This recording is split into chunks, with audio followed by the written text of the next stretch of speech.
This is the Love Truth Leadership Podcast. Your hosts Larry Chatterley and Nick Johnson welcome you on your journey of self-improvement and connection.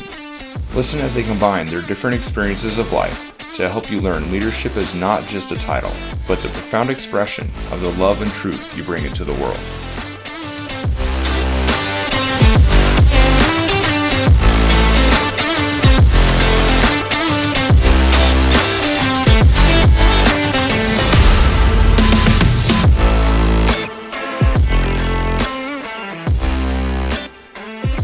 Hi, I'm Nick. I'm Larry. Welcome to the LTL show, everyone. Today, we're going to talk about a little bit of something that's a little close to heart, and it's not living in your trauma. But before we get started, I wanted to go over a few things that we talked about in the last episode. First, I mentioned a bunch of support groups that I would get you guys a list of support groups that you can reference and go to find an accountability partner. The first one I would like to mention is the Miracle Morning Group on Facebook. They also have an app that you can download where you can find an accountability partner through the app as well. But their Facebook group, you can go in there and find an accountability partner, and that is all the Facebook group is finding an accountability partner. And now their accountability partners are a little bit more geared to doing what we call savers, which we'll touch on the next episode. We'll talk about the savers in the next episode.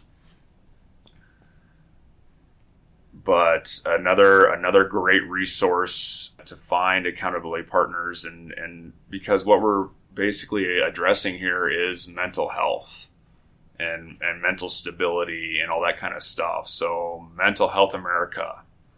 I found, I was Googling last night, actually, Larry, and I found that Mental Health America has a list that is just pages long of accountability or not accountability partners per se, but groups that you could join and it covers everything from addiction, alcoholism, depression, mental health issues, to traumatic events, suicide attempts and thoughts, that kind of stuff. And additionally, we want to iterate right now, if you're in that state of feeling suicidal, get help right now. Like that's something that needs to happen. I don't have the hotline number. I wish I did, but it's probably something I should have wrote down. But Google is a great resource, just so you know. I use Google quite a bit, I imagine we all do. Additionally, you can Google support groups. I Googled support groups and found like 30 pages that are just listed out for support groups, and they're all, 90% of them are free. A lot of them, are nonprofits, so you might have to, pay your $5 or whatever whenever you go in. But in those support groups, you'll find somebody who is going through maybe the same thing you are. So it's something that you guys can connect on and then hold each other accountable in that support group. Additionally, I'd mentioned in the episode, find somebody you look up to, who's a leader in your community, who, hopefully has enough time to support you. Like, I got lucky with Larry, and I want to extend my gratitude to you today, Larry. I want to thank you for helping me through all this. I really feel like everybody needs a Larry in their life, so go find somebody to hold you accountable and just to talk about stuff with.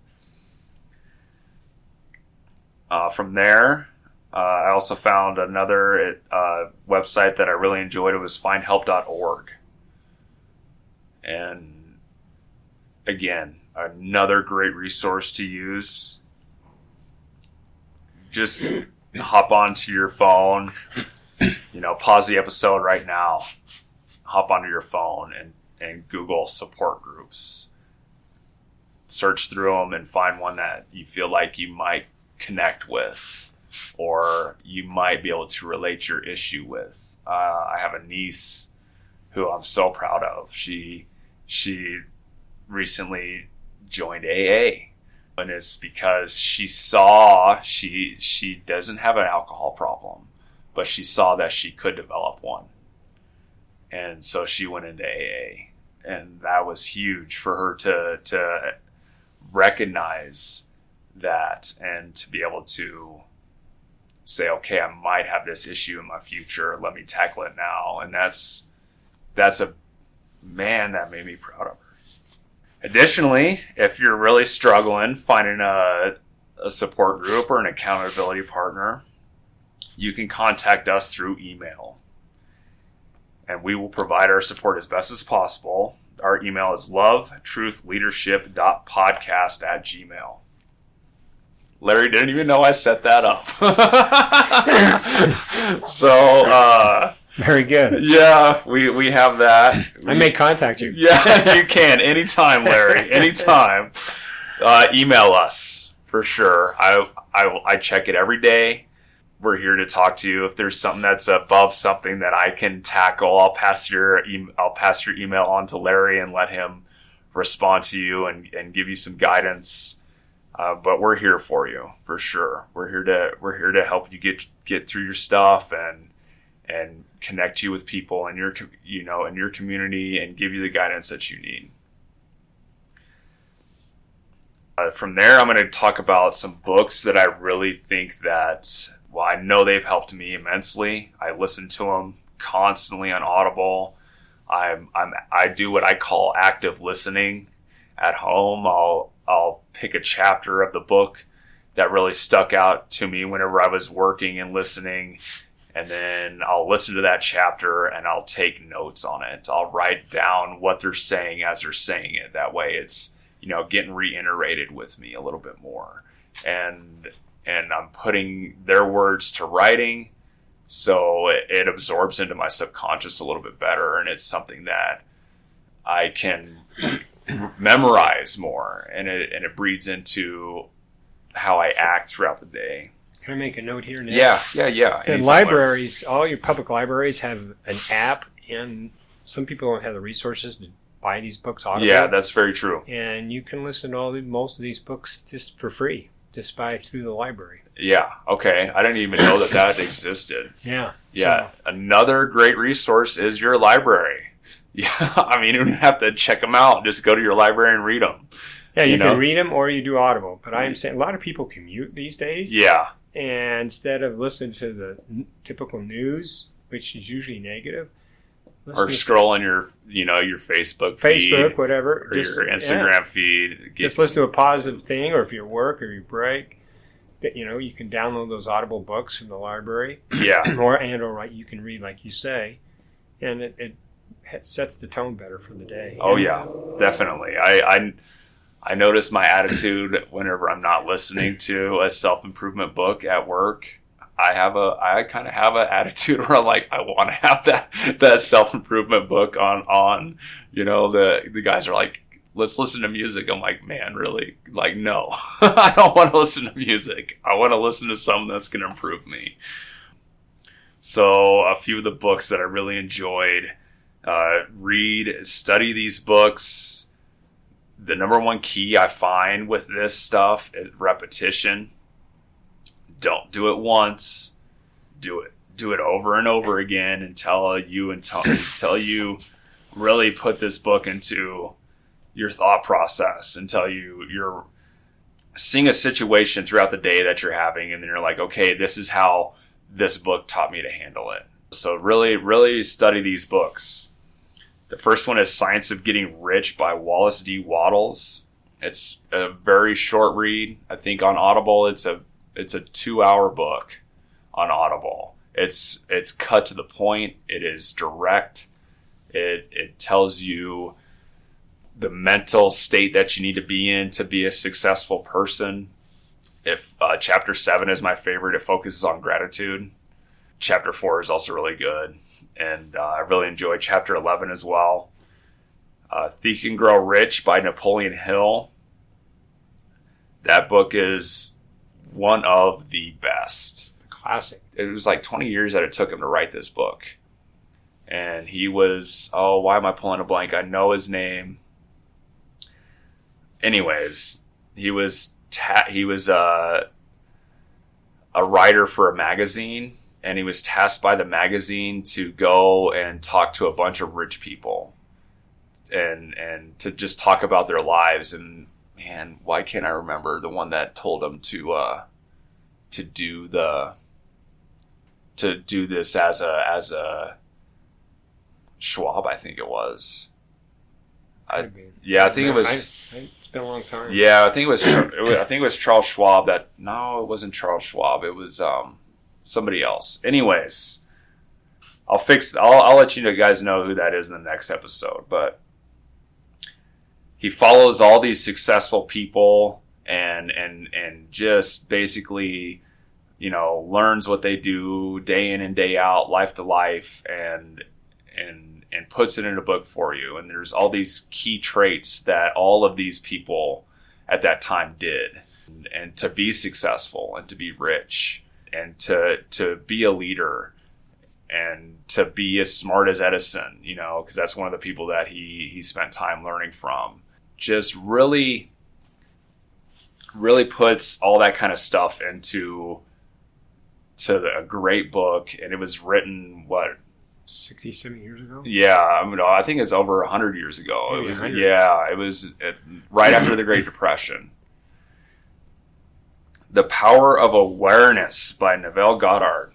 And Goddard is one of the people that all of your self-help coaches today have all read Goddard. Even the self-help coaches from back in the 30s, they were all studying Goddard. The Miracle Morning by Hal Elrod. That's actually was released in 2016, and he had suffered. Not only did he suffer a severe accident that caused him severe brain injury, where he had a severe short-term memory loss. He also went financially upside down and was hundreds of thousands of dollars in debt with no job. And then wanted to figure out how he can change his life. And he figured out the Miracle Morning. And that's something that, Larry, I have to be honest, I still struggle with my Miracle Morning, just so you know. I report to Larry every day and let him know that I did my savers, but I haven't got into exercising yet. And I see the benefits, and I try. I just need to, as far as it goes with my fullness that I need to get into, and I know it only needs to be 10 minutes, right? But I need to be a little bit more disciplined in that aspect. Hey, at least you're trying. Yeah, I am trying. And that's, again, like we've said, 1%, so I'm doing my 1%, and I'm going to breed into that exercise. 12 Rules for Life by Jordan Peterson and Norman, and I can't pronounce it. Pronounce this for me, Larry. Doidge. Deutsch? Yeah, Norman Deutsch, and he's a doctor. I'm sure everyone has heard of Jordan Peterson, and he's a great man. He's got a lot of smart stuff to say. But the 12 Rules for Life, if you really listen to that book, it can help you just be generally a great person, whether you want to strive for wealth or not. One of my favorites is Unfuck Yourself by Gary John Bishop. He's another one of the most successful self-help coaches there is. That book really, really is awesome. That was one of the first ones that I listened to. One of the first self-help books. I'm going to go back and I have morning voice going on. Excuse me. Go back and listen to it. And then High Performance Habits by Brendan Butchard. That's another really great book. And again, Brendan goes and he went and studied up. He did a survey, and he's with, I think it was 1,000 people he surveyed. And it might have been more, but regardless, he surveyed all these people and found the ones that had more of a or a bit more successful in life and all this stuff, and then put together what they do again as a life routine. Brought that into his book, and you could really learn a lot from reading those books. And then I wanted to talk about the quote real quick from the book, the Science of Getting Rich, that I mentioned. And it's the entire process of mental adjustment and atonement can be summed up in one word, and that word is gratitude. I want to talk about the word atonement in that sentence. Atonement means to lay to rest, to bury. So whenever you're practicing gratitude, you're laying to rest your negativity. You're laying to rest the thoughts that can overwrite your grateful attitude and put you into that negative mindset that a lot of people carry out. So if you want to put away your negative mindset, practice that word gratitude. That's a awesome deal. Let me ask you, Nick, what are good ways to develop an attitude of gratitude? You pay it forward. That's good. Yeah, journaling, and that's the two I practice. Journaling it and paying it forward. Maybe even meditation. Oh yeah, meditation, and actually, before you came in this morning, I was meditating. I did a different meditation. It's a little bit more on creativity. So I didn't meditate on gratitude today, but meditating on just meditation period. It's very helpful. Very helpful. But if you just meditate, and while you're meditating, just focus on what you're grateful for and concentrate on your breathing, and every breath out, just say I'm grateful for this. That's a big deal. I really enjoy I'm going to give you guys the Balance app. The first year is free. The Balance app is awesome. I downloaded it and I was surprised, and it's like, okay, you get your first year free. From there, it's $75 a year, which once my year is up, I'm definitely going to resubscribe. I do it every morning, and there's this thing that's called Foundations, and it basically teaches you all the different foundations of meditation. I am on level 3 right now. I have got 15 hours of meditation in, and that's doing it 5 minutes a morning. And level 3 gets you into 15 minutes. But I mean, that's whenever you look at that, like, oh wow, I've meditated for 15 hours altogether in 2.5 months. That's pretty awesome. Nick, that reminds me, if I can share a short story. Yeah, definitely. Did we talk about sharpening the saw in any episode? No. So this story comes from Stephen R. Covey's book, 7 Habits of Highly Effective People. Really excellent book. He wrote that about 30, 40 years ago. He's since passed away. But in the book, he talks about 2 men who have same strength. They have the same saw. This is before power saws and all that. And they're sawing away lumber every day. And there's one guy, he saws all day long, barely takes a break, puts in his 8 hours, and he has so much yield, he saw this lumber. The other guy, he, same saw, and they both had the same strength, and he saw twice as much lumber than the other guy, but he took a whole hour break for lunch and took 10-minute breaks during the day, every hour, but he saw twice as much lumber. And you think, well, how's that the case? Well, every hour, he had 10 minutes off, he would sharpen his saw. Yeah, okay, so that's... Okay.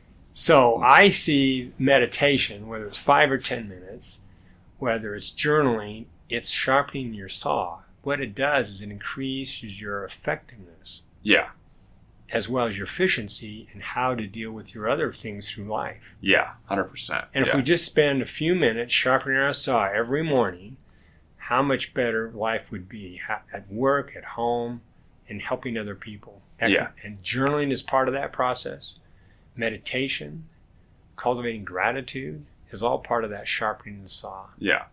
And another thing that can also probably really increase your gratitude is volunteering.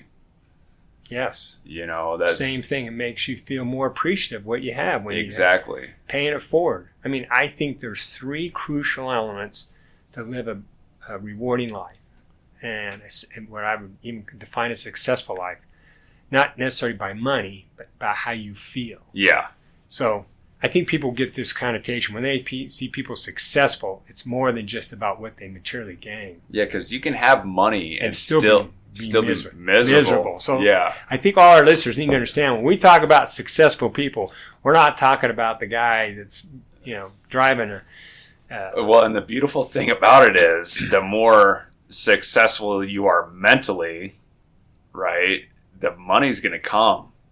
You're going to be the good job's going to want to have you, right? It's your mental state of mind. Because of your mental state of mind, you're going to be able to perform better at that good job because of your mental state of mind, rather than taking your daily stuff into work and not knowing how to handle it and not being able to put a line there. And well, I guess it doesn't need to be defined as a line, but basically say, okay, well, I have this little thing going on in my life. It's going to ruin my whole day, and I'm going to be a poor employee at work now, or I'm going to carry an attitude throughout my whole day at work. And so whenever you get to this state and you have that gratitude and you have the ability to take on your life struggles healthier, you're going to be more productive in life overall, which will eventually, and if that's your goal, that will equate to having more money, if that's what you want to have. And then you're going to be able to look at things and be like, okay, what can I do to provide service to people? And it's like Bob Proctor. I love this saying that he has. And he's like, you go to work for satisfaction. You provide service to make money. So, and I don't know why I like that so much, but it's like, how can you serve people? And that's what's going to make you rich, rather than how can you, I'm just going to go to work. No, you go to work to get your satisfaction. You go to work because it's what you like to do, or something like that. And granted, I understand the state of today where you have to go to work to make money. Maybe you go to work to make your money, and then you can come home at night and figure out what service I can provide for people, whether it be like what Larry and I are doing here with a podcast, or it's you're really good at woodworking. So whenever you go home, you're making stuff for people that they want to buy. And that's a service you're providing. But it's not the fact that, even going to working at McDonald's, that's still a service you're providing. So work and service, there's a definite line where they're divided. And if you're not happy in your service, that's work, basically, is what it boils down to, I think. All right. From there, we're going to get into our subject for today. And that's going to be being from trauma. Now, I'm going to get a little bit emotional because what year? We're in 23. In 2014, I was dating a girl, and we broke up, but she called me 4 months later and she said that she was pregnant. So we take a DNA test. It was one of the ones where they draw her blood and they take my cheek swab, and it came back positive that I was the dad. We struggled through the pregnancy together. We were not a match at all. It was very volatile. we struggled through the pregnancy together. Nobody's at fault for how this thing ended, right? That's something I come to realize, because we were looking at each other as objects and not people. And so that being said, the mother and I did not get along. We both tried to make it to where we did get along, but we were just trying in the wrong ways, basically, and being stubborn and not willing to flex on what we wanted and this and that. So, I think it was about month 5 of her pregnancy, she ended up moving back to Minnesota, and I continued to try to support her, send her money to help her get, baby stuff and get her on the way with everything. I went to the baby shower. I flew to Minnesota to go to the baby shower, and I was involved as much as I can be, being in Colorado and her in Minnesota. And then it came to the month where the child was due. I flew out for the whole month of October. My daughter was born October 14th. Wait, no, excuse me, October 10th of 2014. And so she wanted me to move to Minnesota, and for the life of me, I couldn't live in that state. I don't know why. I should have flexed on that, but that's something I'm glad I didn't do. But years go on. We didn't go to court. I paid child support, which I probably, at that point in time and reflecting on it, I probably should have paid her more than what I was paying. I was giving her $600 a month. I probably should have been giving her $9. Now that I think about it, kids are expensive. August of 2018, I got a phone call, and granted, we were always at each other's throats. Me and her mom, my daughter's mom, were always at each other's throats. Got a phone call, and she's like, "Nick, are you sitting down?" I'm like, "No, I'm at work. Why would I be sitting down?" She's like, "Well, you need to go sit down." And I was like, "No, what do you have to tell me? Just spit it out." And she's like, "Well, Olive's not yours. Your daughter's not yours." And it still hurts to this day, right? But it's something that was traumatic for me, beyond belief. And I still have some things there that, I hold on to a little bit, right? It's hard not to. You lose something that you love with all your heart, and still do. Go ahead. Clarify it, Nick, for our audience. Are you saying it's not your daughter? You're saying the DNA test was not valid? Yeah, she had another man, and they ended up getting back together, and she had him take a DNA test, and it came back that he was the dad. Yeah. So does that mean the first test was not done right? The first test was faulty, or something was wrong. Something was wrong. Yeah, I'm not gonna, like I said, it's done and gone, and this is where gratitude comes in a little bit, because now you guys know. I had a daughter. In my heart, she's still my daughter. But she's not mine anymore. And because of the validity between me and her mom, I chose to walk away. And it was better for the scenario as a whole that I'm not in her life. She was only 4 when she lost me. I don't want to give her confusion, and have her who is this guy who keeps popping up and this and that, and her dad's in her life right now.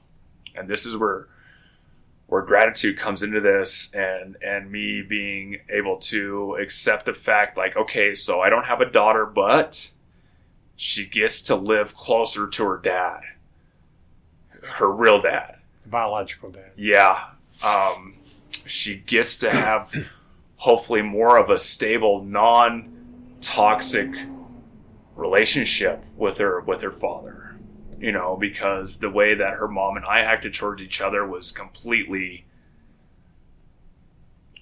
not right for her to see at all, to see how two people acted together. And I wish that I wish I knew now what I knew then, because I would approach this scenario completely differently. At the same time, I'm grateful that she gets to be with her dad. And I'm happy for her that her life is maybe fuller and more enjoyable. And she gets to be close to her dad because he lives in Minnesota. As I said earlier, I'm grateful I didn't move to Minnesota, because I'd be stuck in Minnesota right now, or I probably would have moved back. But I would have been in Minnesota to get told that my daughter's not mine. So I'm looking at it as, and this is where our subject comes in today, and how I'm glad that I'm not holding on to this and it's not dictating my life. Where I'm sad thinking about it, right? I'm sad talking about it. But I don't let this very traumatic experience dictate who I am as a person. I don't let it rule over my relationships that I have with people. There's still some small part of me that has a trust issue. But I don't look at people through that looking glass. I don't look at my prospective partners or people that I try to bring into my life through this looking glass of like, oh, you're just going to be another girl that gets pregnant and sleep with another guy at the same time. It's not going to dictate who I am as a person. And that's what I want to, where our traumas that we have as people, which every day, and I hope our audience understands, I have a very strong one, but it's something that I don't relive or make or let define me as a person. And so it's something that our traumas don't define us. At least we hope not. At least we hope not. But it does for a lot of people, right? Yeah. and where we want to help you understand that living in that state of having your trauma give you labels. You're a trauma survivor, but it's not who you are. That is not who is going to dictate who you can be. And if you live in the state of my trauma dictates who I am, life is going to be tough, because you're going to be closed off to opportunities, to situations that you could have with other people. You're going to look at things always as, well, you do this, so it activates this trauma in me. That kind of outlook. And that's something that I feel like everyone who is a trauma survivor, we need those groups I listed earlier in the episode. We need to get you into those groups. Get into those groups and help, find help for what you've gone through, and learn how to not let your trauma define who you are. I'm lucky enough to where before I knew it, before I really knew gratitude and started practicing it immensely, I was practicing gratitude then whenever I lost Olive. Granted, there was months where I was just,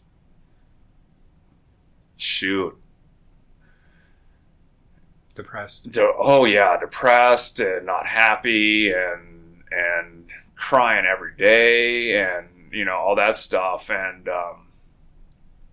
I started looking at it as like, it's not what I lost, it's what did she gain? What did Olive gain? What did my daughter gain? And that made me grateful. It's a good way to look at it. Because, and that really helped me get over it too. It allowed me time to take a break and really discover who I am. I mean, right now, that happened in 2018, 5 years down the road, right? Or so. It really, really helped me figure out my life. I did take a big break away from people, from dating and all that kind of stuff, really to discover who I am, and I'm still discovering. But I'm not letting this traumatic experience dictate my relationships with people. And I really feel like that's something that our audience needs to understand.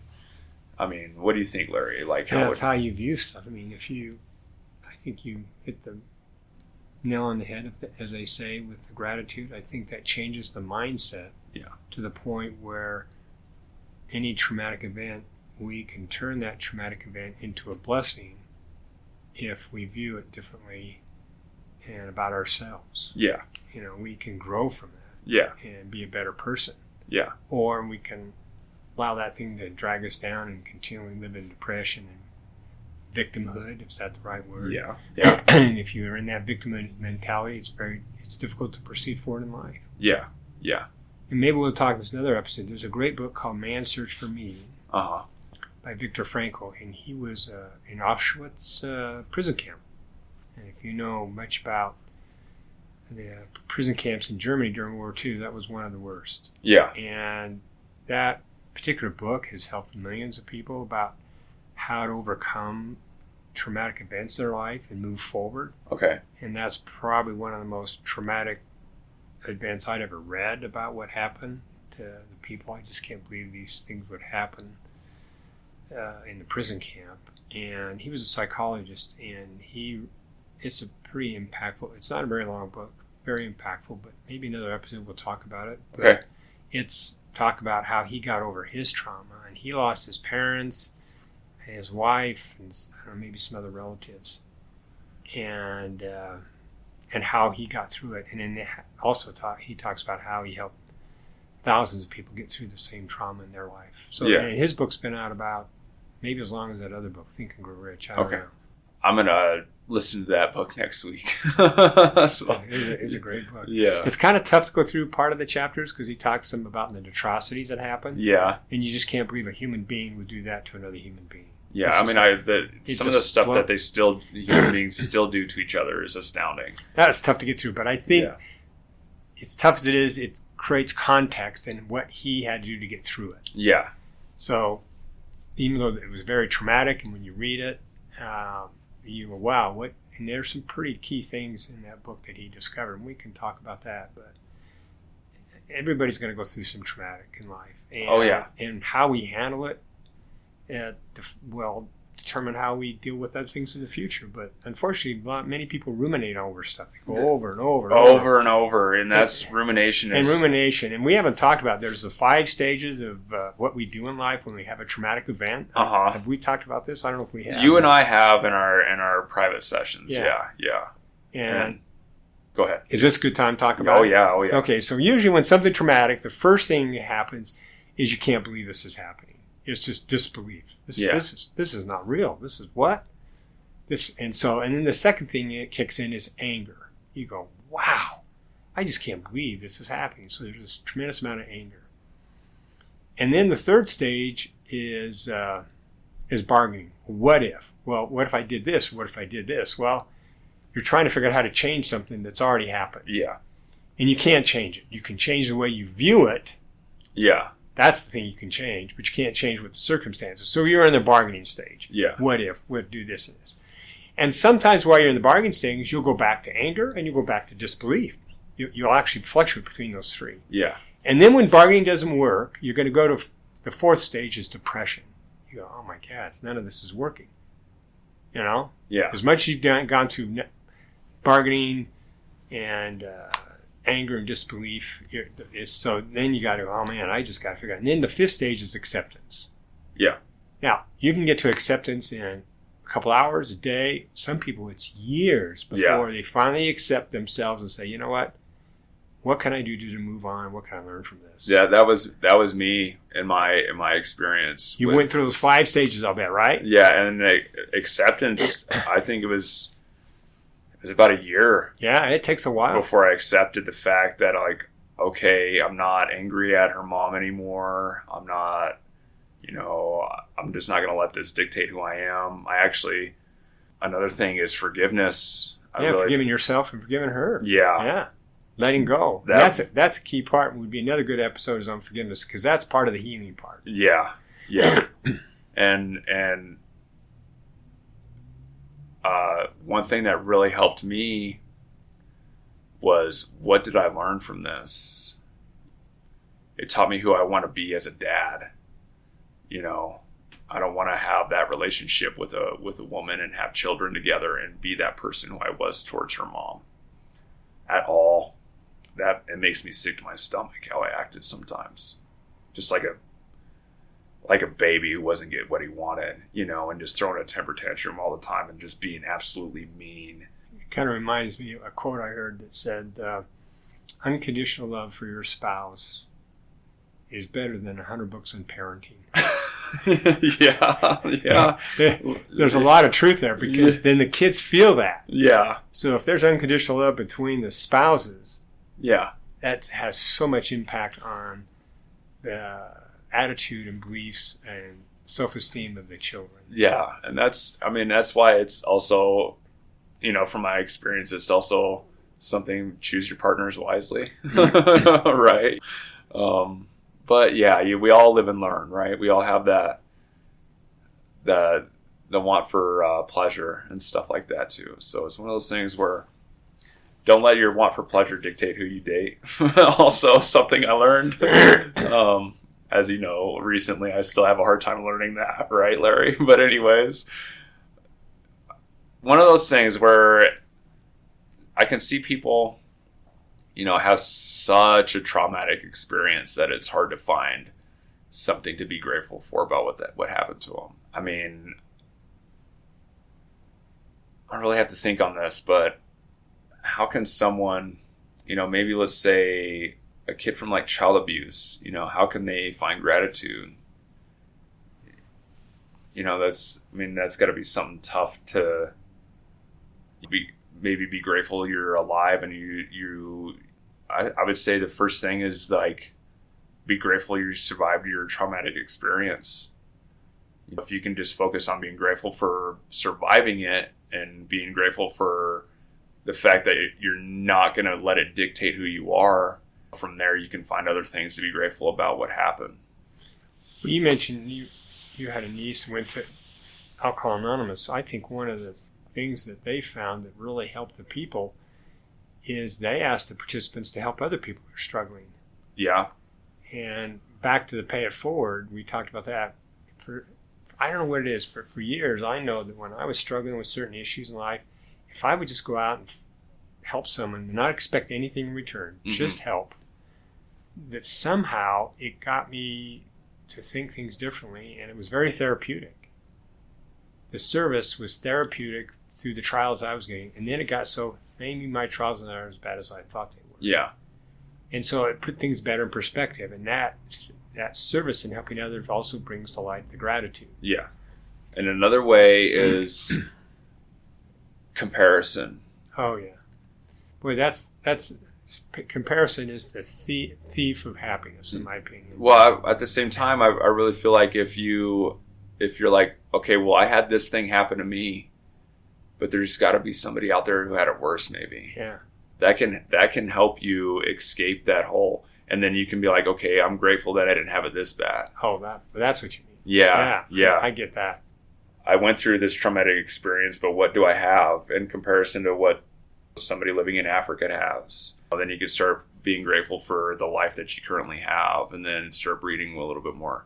And then as you guys hear us saying this word gratitude over and over and over again, and I feel like that's just such a strong, you know, thing to start everything from. I think the listeners should Google it. There's a lot of good stuff that's been written about it, podcasts, videos, which can shed more light on how that can truly impact your life. You know, I was talking to a person the other day. I says, years ago I was trying to figure out what is the empowering difference in life. I've asked people off and on, and there's different things, but gratitude seems to be one of the strongest empowering differences that can make a difference. Yeah. You know? Yeah.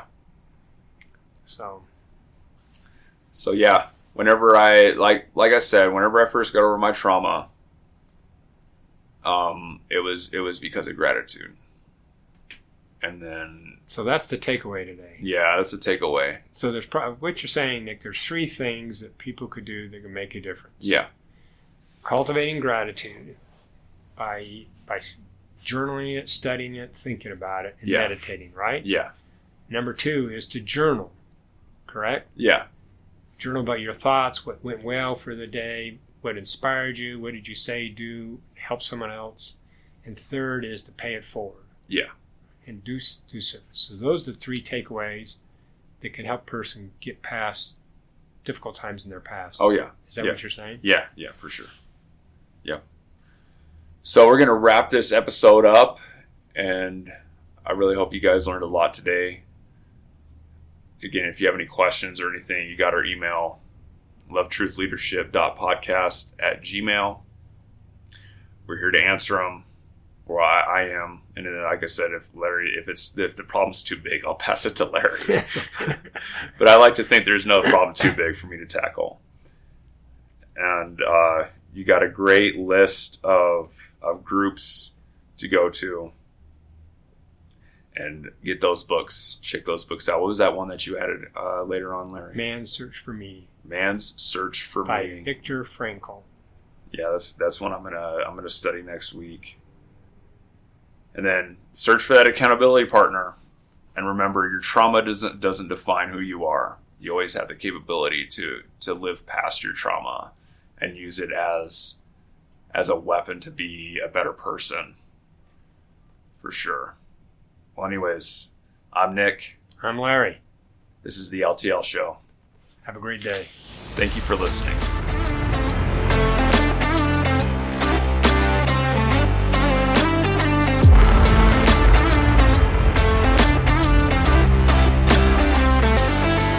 Thank you for listening to the Love Truth Leadership Podcast, where leadership is not just a title, but the profound expression of the love and truth we bring into the world. Before I tell you about next week's episode, I'd like to mention the suicide hotline number, 988. If you have feelings of suicide or know someone who does, get help immediately. Again, the number is 988. What to expect next week? Larry and I are excited to announce our first guest. He's a coach, triathlete, and just a general badass, Sam Piccolotti. Together we will be discussing discipline and how to build and maintain discipline in your life. Again, thank you for listening. Larry and I greatly appreciate you.